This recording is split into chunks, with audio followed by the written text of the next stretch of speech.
Hello and welcome to Quantum Coaching Lucknow.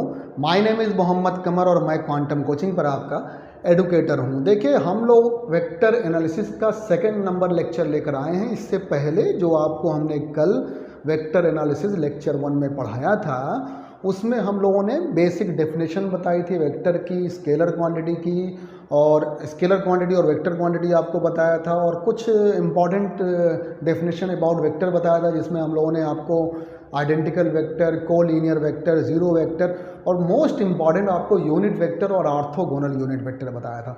और unit vector आपको हमने बताया था वो होता है जो जिसका मैग्नीट्यूड क्या होता है, 1 होता है। The vector having unit magnitude कहलाएगा यूनिट वेक्टर। यूनिट वेक्टर का मॉडुलस या मॉड जो होगा 1 होता है, इसीलिए 1 से मल्टीप्लाई करने पर या डिवाइड करने पर कोई इफेक्ट नहीं पड़ेगा। तो सीधी सी बात यह है, यूनिट वेक्टर सिर्फ और सिर्फ डायरेक्शन के लिए आता है। किसके लिए आता है भाई? डायरेक्शन के लिए आता है यूनिट वेक्टर। सबसे इंपॉर्टेंट बात ये है। और हम लोगों ने आपको ऑर्थोगोनल यूनिट वेक्टर भी बताया था। आपसे बताया था कि एक्स एक्सिस के लॉन्ग जो वेक्टर लेते हैं वो आई कैप, वाई के लॉन्ग जे कैप और जेड के लॉन्ग के कैप लेते हैं। अगर नेगेटिव में होगा तो माइनस आई कैप, माइनस जे कैप और माइनस के कैप लेंगे। आज जो आपको पढ़ाना है ये बहुत इंपॉर्टेंट है, बहुत ज़्यादा इंपॉर्टेंट है। और ये हम लोग आपको बताएंगे आज कंपोनेंट ऑफ वेक्टर। क्या बताएंगे भाई? कंपोनेंट ऑफ वेक्टर के बारे में बताएंगे। बहुत ज़्यादा इंपॉर्टेंट होगा। और सबसे पहले हम लोग 2 डायमेंशन की बात करेंगे, मतलब हम लोग एक्स और वाई एक्सिस की बात करेंगे। अभी आगे हम लोग जेड एक्सिस की बात भी करेंगे आज ही के डे में आपको। तो देखिए, जैसे मान लीजिए हमने कोई वेक्टर यहाँ पर ले लिया और ये वेक्टर मान लीजिए आर है। वो वेक्टर क्वांटिटी फोर्स भी हो सकती है, एक्सीलरेशन भी हो सकता है, बहुत सारी वेक्टर क्वांटिटी, उसमें से कुछ भी हो सकता है। सबसे पहले तो कंपोनेंट बनाना सीखिए। अब देखिए, यहाँ पर इसका एक हॉरिजॉन्टल कंपोनेंट होगा जिससे थीटा लगा होगा। बड़े ध्यान से देखिएगा, एंगल जिससे लगा होता है वो हॉरिजॉन्टल कंपोनेंट होता है। तो इसको हम लोग आप लिखेंगे आर एक्स और ये होगा आर कॉस थीटा। और एक तरह से ये है horizontal component of vector. Short में लिख दे रहे हैं, हॉरिजॉन्टल कंपोनेंट ऑफ वेक्टर है। और एक इससे 90 डिग्री पर जो होगा वो देखिए आपका क्या होगा, यहाँ पर बना भी देते हैं आपके सामने यहाँ पर।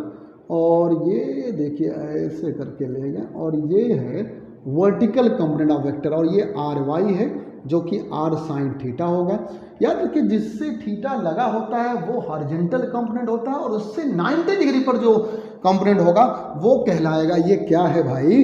ये है वर्टिकल कंपोनेंट ऑफ वेक्टर। दिख रहा होगा आप लोग, बहुत साफ साफ दिख रहा होगा, और आपको यहाँ पर बहुत डार्क नजर आ रहा होगा। तो आप देखिए, किसी भी वेक्टर के 2 कंपोनेंट हो सकते हैं और दोनों के दोनों 90 डिग्री पर। जैसे मान लीजिए एक कंपोनेंट ये हो गया, ये हमने जो हैंड लिखा और ये एक मार्कर पे लिखा, ये इसके 90 डिग्री, या ऐसे बना लीजिए, हम लोग ऐसे बनाते हैं। अब इसके बीच में ही कहीं ओरिजिनल वेक्टर होगा और उसके 2 कंपोनेंट। अगर मान लीजिए एक हॉरिजॉन्टल कंपोनेंट 30 डिग्री का एंगल बना रहा है तो वर्टिकल वाला 60 का बनाएगा। तो इस तरह से आप समझिए। तो वेक्टर आर को हम लोग जो लिख सकते हैं वो देखिए हम लोग क्या लिख सकते हैं, जरा चेक करिए। ये जो एक्स एक्सिस के लॉन्ग है ये आर एक्स है, और वाई एक्सिस के लॉन्ग जो है ये आर वाई है। तो देखिए, आर एक्स जो है ये हॉरिजॉन्टल कंपोनेंट ऑफ वेक्टर को दिखा रहा है, और एक्स एक्सिस के लॉन्ग है तो हम लोग इसको क्या लिखेंगे? आई कैप। देखिए, डायरेक्शन भी हो गई, प्लस आर वाई, और यहां पर क्या हो गया? जे कैप। जो बच्चे अभी 10 से 11th में आए होंगे उनके लिए थोड़ी मुश्किल है इसमें समझना। बाकी जो बच्चे नीट और आईआईटी की तैयारी कर रहे हो तो उन्हें तो पता ही होगा, ये बेसिक जानकारी है। तो जो बच्चे 10 से अभी 11th में आए उनके लिए हम आपको बता दें, किसी भी वेक्टर के 2 कंपोनेंट, जैसे मैथ्स में आप सिंपली एक बात ले लीजिए। मैथ्स में अगर आप लोग 5 है, 5 को हम लोग 3+2 भी लिख सकते हैं। वेक्टर को उसके 2 कंपोनेंट में डिफरेंशिएट किया जा सकता है, रिजॉल्व किया जा सकता है, यानी कंपोनेंट बना सकते हैं, और दोनों कंपोनेंट वही रिजल्ट देंगे जो ओरिजिनल वेक्टर देगा। मान लीजिए ओरिजिनल वेक्टर का मॉड मैग्नीट्यूड 5 है, तो जो 2 वेक्टर होंगे, एक 3 होगा और एक 4 होगा। हम आपको आगे बताएंगे कैसे इसको निकालते हैं 90 डिग्री पर, कैसे इसकी वैल्यू आती है। आप यहां समझिएगा बस इतना, कोई भी वेक्टर हो, मान लीजिए फोर्स है, मान लो एक्सीलरेशन है, मान लीजिए वो टार्क है, उनके 2 कंपोनेंट आप बना सकते हैं। एक जिससे थीटा लगा होगा, आज ये जानकारी समझिए, जिससे एंगल लगा होगा वो हॉरिजॉन्टल कंपोनेंट होगा, हॉरिजॉन्टल कंपोनेंट ऑफ वेक्टर होगा। अगर यहां पर फोर्स लेते हैं तो हॉरिजॉन्टल कंपोनेंट ऑफ फोर्स हो जाएगा, यहां पर अगर फोर्स लेते हैं तो वर्टिकल कंपोनेंट ऑफ फोर्स हो जाएगा। अगर आपने ये 2 कंपोनेंट लिख दिए हैं, आपने ये 2 कंपोनेंट अगर बना दिया है, तो आप चाहे ओरिजिनल वेक्टर बनाएं चाहे ना बनाएं, ये दोनों उसका रिजल्ट देंगे। ये जो दोनों 90 डिग्री पर होंगे, मान लीजिए यहाँ पर आर एक्स आपका 4 है, आर वाई 3 है, तो ये आपका बताइएगा नेट कितना देगा 5। आपको आगे चलकर पता होगा कैसे हम निकालेंगे। अभी यहाँ पर हम दिखाते हैं, पहले ये देख लीजिए। यानी वेक्टर जैसे हम लोग 5 को 3+2 लिख सकते हैं नंबर के टर्म में, इसी तरह से हम लोग वेक्टर को दो कंपोनेंट में हम लोग अलग कर सकते हैं। एक कंपोनेंट हॉरिजॉन्टल और एक वर्टिकल। यानी हॉरिजॉन्टल कंपोनेंट एक्स एक्सिस की डायरेक्शन में, तो हमने इसकी direction I cap. Vertical component Y axis की डायरेक्शन में, इसको हमने जे कैप रख दिया। अब आपसे बताएं, जो यहां हमने बताया, अगर इसका आपको मॉड निकालना हो, मान लीजिए मॉडुलस निकालना हो, इसका मॉड निकालना हो, अगर मॉड आपको निकालना मतलब इसका मैग्नीट्यूड निकालना है, जब भी कोई वेक्टर आप बताइए मॉड आप इसका निकालेंगे तो निकलेगा क्या, इसके कोफिशिएंट का स्क्वायर हो जाएगा R X square. R X मतलब कंपोनेंट अलोंग एक्स एक्सिस, और यहां पर आर वाई स्क्वायर, दोनों का सम करके स्क्वायर रूट कर देंगे। कुछ लोग पूछ सकते हैं सर कैसे निकाला आपने, तो हम दिखाते हैं आपको कैसे निकाला। आर एक्स आपका यहां पर है आर कॉस थीटा, क्या है ना भाई, अब डायरेक्शन की बात ना करें, सिर्फ मैग्नीट्यूड की बात करिए। आर वाई जो है यहां पर आर साइन थीटा के, है कि नहीं है, दोनों का स्क्वायर कर दीजिए आर एक्स स्क्वायर, और यहां पर आर वाई स्क्वायर, स्क्वायर करके सम कर दीजिए, और यहां पर हो जाएगा आर स्क्वायर कॉमन हो जाएगा, डायरेक्ट कर देते हैं कॉस स्क्वायर थीटा और प्लस साइन स्क्वायर थीटा। आप लोग ट्रिग्नोमेट्री में जानते हैं sine square theta plus cos square theta 1 होता है, यानी आर आ गया under root R X square plus R Y square. यही तो हमने बताया, जब भी कोई याद रखिएगा कंपोनेंट ऑफ वेक्टर की बात करें, एक्स वाई में हो या जेड में हो, कभी भी इनका मैग्नीट्यूड निकालना हो, मॉड निकालना हो, तो अंडर रूट कर दीजिएगा कोफिशिएंट का स्क्वायर, यहां भी कोफिशिएंट स्क्वायर और सम कर दीजिएगा।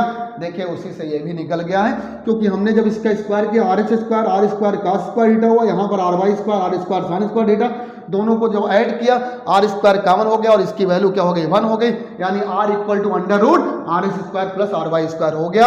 आपसे यही तो हमने बताया था कि अगर मान लीजिए एक कंपोनेंट आपका 4 है उसका मॉड और दूसरे का 3, मतलब वैल्यू 4 और 3 है, तो यहां पर आपने क्या किया है, आर निकाला तो under root R X square मतलब 4 का स्क्वायर प्लस 3 का स्क्वायर, यानी 16 प्लस 9 अंडर रूट 25, कितना निकल गया 5।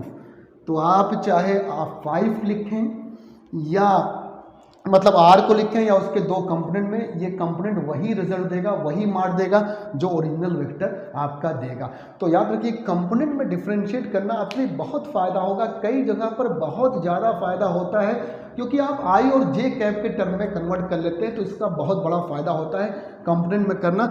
और अगर आप यहाँ से tan थीटा निकालना चाहते हैं तो चलिए हम यहाँ बताते हैं, एंगल अगर निकालना चाहते तो tan theta perpendicular divide by base होगा, यानी आर वाई डिवाइड बाय क्या हो गया आर एक्स हो गया, थीटा क्या हो गया tan inverse R Y divide by R X. इसका मतलब आप एंगल भी इस फार्मूले के हेल्प से निकाल सकते हैं।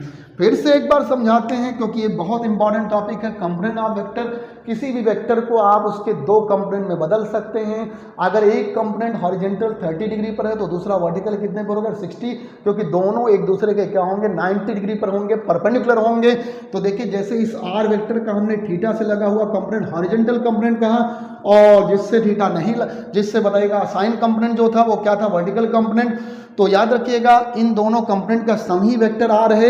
इसका मॉड निकालेंगे तो इसके कोफिशिएंट का स्क्वायर, जैसे यहाँ 3 लिखा है तो 3 का स्क्वायर, यहाँ पर 4 लिखा हुआ है तो यहाँ 4 का स्क्वायर कर देंगे और सम करके अंडर रूट कर देंगे। एंगल निकालना और tan theta perpendicular divide by base से एंगल भी निकाल सकते हैं। और ये हमने प्रूफ किया कैसे हम लोग आर को under root R X square plus R Y square लिखते हैं। कभी भी अगर आप ऑर्थोगोनल के टर्म में अगर वेक्टर देखिएगा कंपोनेंट के फॉर्म में देखिएगा तो उनका मॉड क्या होगा under root R X square plus R Y square. अगर 3D का आ जाता है तो अंडर रूट बताएगा R X square plus R Y square plus R Z square भी हो जाएगा। ये बात उम्मीद है आपको समझ में आई होगी।